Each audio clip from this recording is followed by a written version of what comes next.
구체적으로 말씀을 드리면 세계 경제가 지금 침체에 빠져 있고 또 반도체 경기 둔화 등의 영향으로 수출 중심으로 실물 경제가 어려움이 예상된다는 데 의견을 같이 했습니다.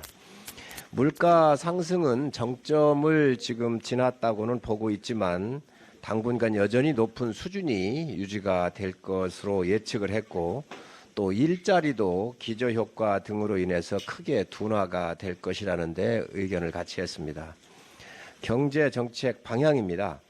이러한 대내 여건에 직면해서 당정은 내년도 경제정책의 그 중점이 당면 위기의 극복 방안과 위기 이후 재도약의 비전을 통해서 윤석열 정부의 2027년 마지막 해에는 우리 국민들의 GDP 1인당 소득이 4만 불 정도에 이르러야 되겠다라고 하는 생각들을 같이 공유를 했습니다.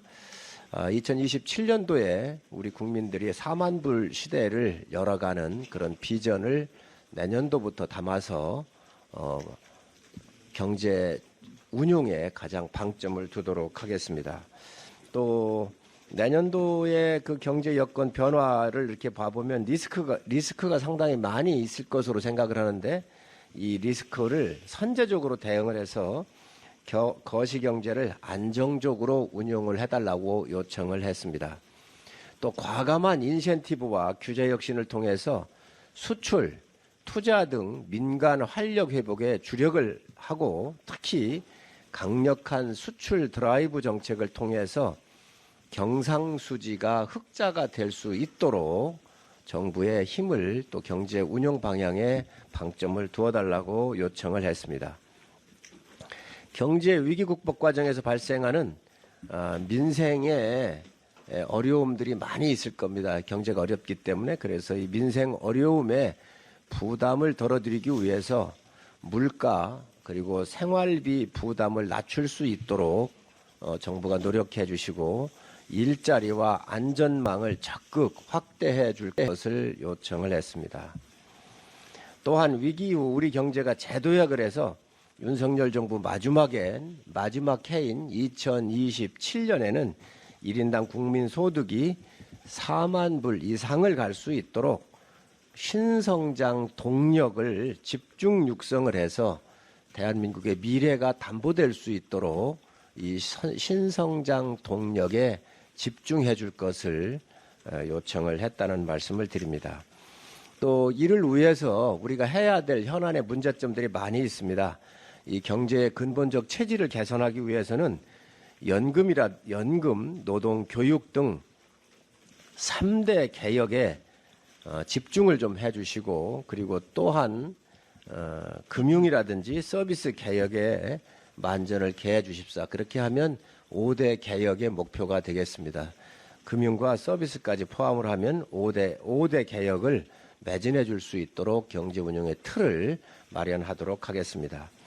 미래 또한 상당히 중요합니다. 인구 감소, 인구 절벽의 문제가 국가의 굉장히 큰 위기입니다. 이에 대한 대비책을 세워줄 걸 요청을 했고요. 기후변화 시대에 탄소에 대한 제로 문제에 대해서도 국가가 경제 운용 속에 가장 방점을 두어달라는 말씀을 드렸습니다. 또 공급망 위기 등 구조적 도전에 대한 대응 계획도 세밀히 짜서 선제적으로 경제 운용을 할 수 있도록 요청을 했습니다. 지방의 소멸도 상당히 심각한 문제입니다. 그래서 지역균형 발전을 위해서 고향사랑 기부 활성화 방안 등도 구체적으로 담아달라는 요청을 했습니다. 2023년도 경제정책 방향의 성과가 조속히 가시화될 수 있도록 또 국회도 23년도 예산안과 세법 통과 등에 대해서도 적극적으로 뒷받침하도록 하겠습니다. 윤석열 정부의 집권을 해서 운용하는 경제 첫 번째의 계획이 23년도입니다. 차질 없이 잘 진행을 하고 국민의 4만 불 시대에 대한민국의 희망을 열어가고 또 100년의 미래를 위한 준비의 주춧돌을 놓는 경제 운용에 방점을 두었다는 말씀을 드립니다. 이상입니다.